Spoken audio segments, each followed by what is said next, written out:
Welcome to Chapter 3, Composition of Substances and Solutions. We're going to start off this chapter by talking about donuts, which is a little bit torturous for me because actually as I'm recording this, it is the morning and I have not eaten breakfast yet, but I will power through. So, let's talk about donuts a little bit. There's all kinds of different donuts. You can get all kinds of different shapes and sizes and colors and different numbers of donuts as well, depending mostly on those sizes of the donuts. So let's say you wanted to get donuts for a group of people. Hopefully not for yourself in this particular example here. I really like donuts, but I'm pretty sure I would be very, very sick, to put it as gently as possible, if I ate a dozen donuts. But so let's say you wanted to get donuts for a whole group of people. And because it is a group of people, you need quite a few. If you're going to do that, you're not going to go into a donut shop and say, I would like 36 donuts. You don't do that. You say, I want 3 dozen. Right? That's how you order large numbers of donuts for a few different reasons. So if you wanted 12 donuts, you would say, I want a dozen. If you needed 24 donuts, you would say, I need 2 dozen donuts. If it was a different kind of donut, if it wasn't just a plain old donut like this, if it was a donut hole instead, you would still use dozens to quantify how many you needed. Because if you had 12 donut holes, that would still be 1 dozen donut holes. Because the dozen does not rely on the thing that you're talking about. It's not dependent on the stuff. It's only dependent on the number of things that you're looking at. So if you have 12 of anything, you have a dozen of that thing. It doesn't have to be donuts or donut holes. You could have a dozen cups. You could have a dozen blankets. You could have a dozen of anything. And as long as you have 12 of that thing, you have a dozen. So, why is the concept of a dozen something that is used? Well, the main reason is that it makes it more convenient for us to talk about large numbers of things. It's easier to think about and to talk about needing 3 dozen of something than it is to think about 36 of something. It's also used because it makes it easier for us to then work with that number of things. So the people in the donut shop, if they didn't have a box that held a dozen, you can see here, there's a standard Krispy Kreme box here. It is made so that you can set down a dozen donuts into the box without squashing them in there or setting them on their side where they'll collapse. We have essentially preset materials, preset things that we can use to work with this dozen of materials. So because this is a number or a value that everyone agrees upon, everyone uses this value, we can have these nice little boxes where a dozen will fit in very nicely. So it's a matter of convenience mostly. It's this preset, agreed upon value that everyone uses that makes it easier to work with these large numbers of materials.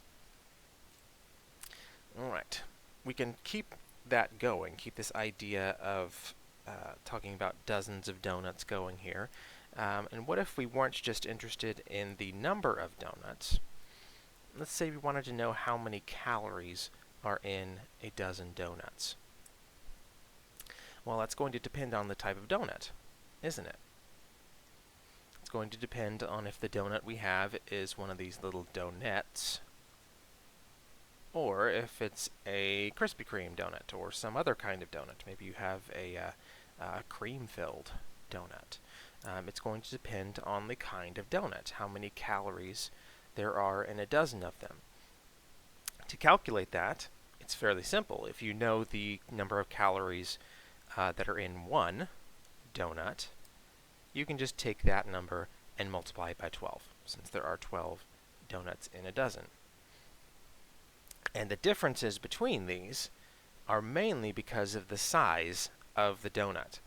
The materials themselves aren't really all that different. They are a little bit different. So like if you're going to go from a cream-filled donut to just a plain old Krispy Kreme donut with no cream in it, there is some reasonable amount of difference between the materials and just the the flour and the sugar and stuff versus the cream, which has a few other kinds of molecules in it.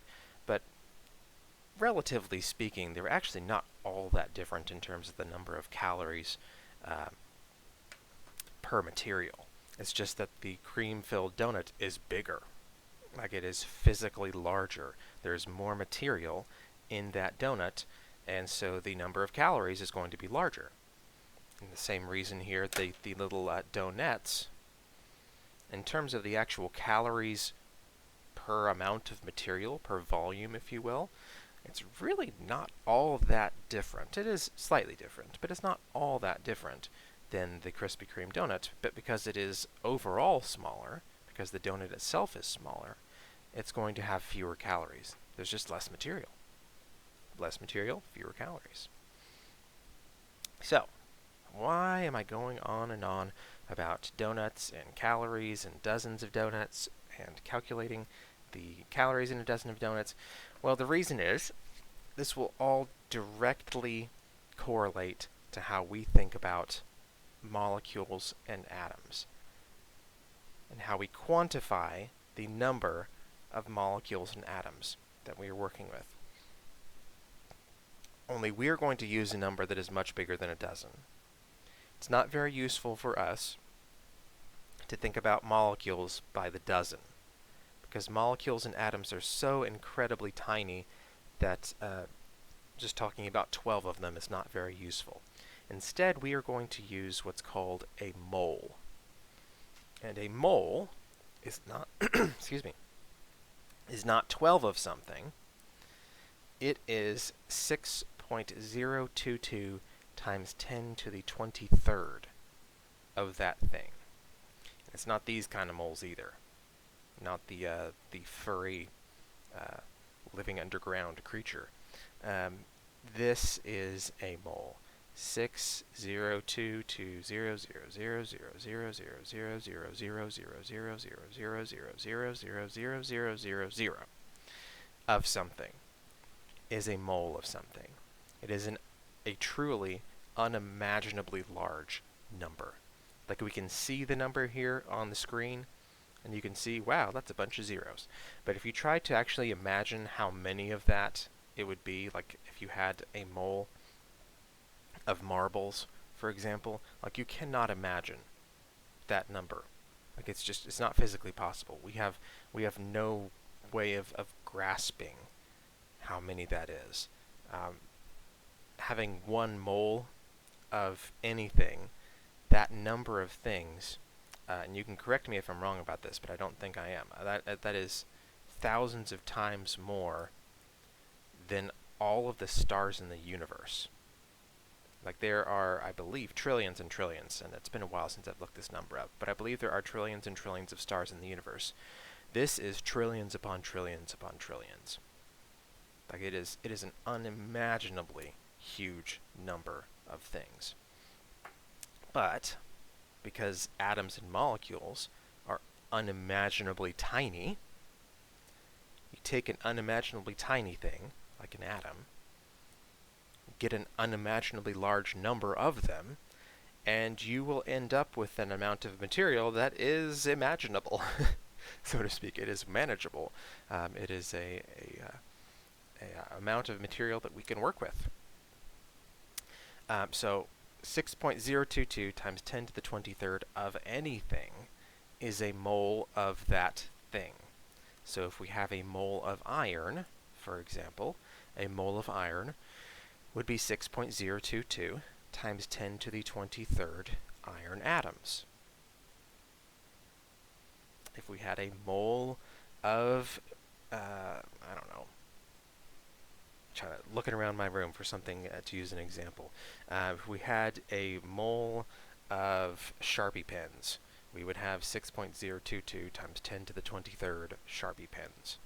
Just a mole of anything is just this number of that thing. It is exactly the same concept as a dozen. If I had a dozen Sharpie pens, it would be 12 Sharpie pens. If I have a mole of Sharpie pens, it is just this very huge number of pens. So it is the exact same concept as a dozen, just a whole lot larger. A whole lot larger. Which we need it to be a lot larger if we're going to deal with very, very tiny molecules and atoms. So again, it is just a number. That is all it is. And by the way, this number is often called Avogadro's number, because Avogadro was the one that first came up with this idea. If you have Avogadro's number of something, you have a mole of that thing. All right, let's do one, I believe. Yeah, so one quick example problem with this, and then I think we'll call it for this video. And then in the next video, we'll talk about why we use this crazy big number.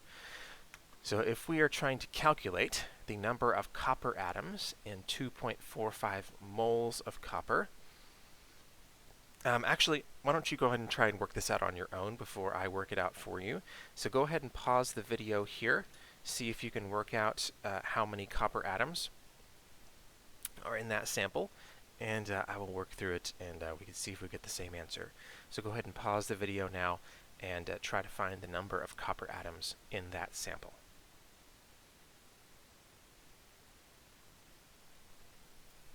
Okay, so hopefully you paused that there and worked it out.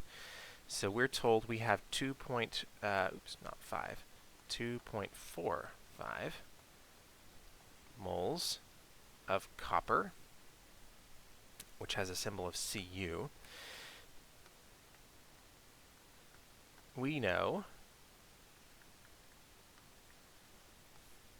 from the previous page that if we want to figure out how many atoms something has, and we're given a number of moles, we know that a mole is just this number of that thing.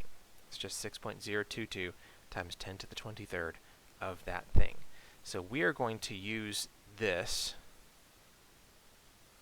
as a unit conversion factor, because we can. Like if you remember from chapter 1, I guess it was. Anything we have that exists as an equality like this, we can turn it into a conversion factor. And so that's what we're going to do here. So we know that for every 1 mole of copper, there is 6.022 times 10 to the 23rd atoms of copper. Since that's what we're looking at here, it's just atoms of copper. 1 mole of anything, in this case it would be the copper, is equal to that number of that thing, which again would be atoms of copper. And so we can flip this so that the moles of copper cancel out here. And we will be left with, let me do the math here, 2.45 times 6.022 times 10 to the 23rd. That is 1.4, and let's see, I get 3 sig figs, so 1.48 times 10 to the 24 atoms of copper. So the calculator actually gave me 1.4753, but I needed to cut it off at the 7. The next number was 5, and so I rounded the 7 up to 8. Alright, that'll be it for this video. Like I said, in the next video we will discuss why we use this very, very large and seemingly random number. So we'll find out it is not actually random. There's a very good reason that we use 6.022 times 10 to the 23rd. So I'll see you in the next video.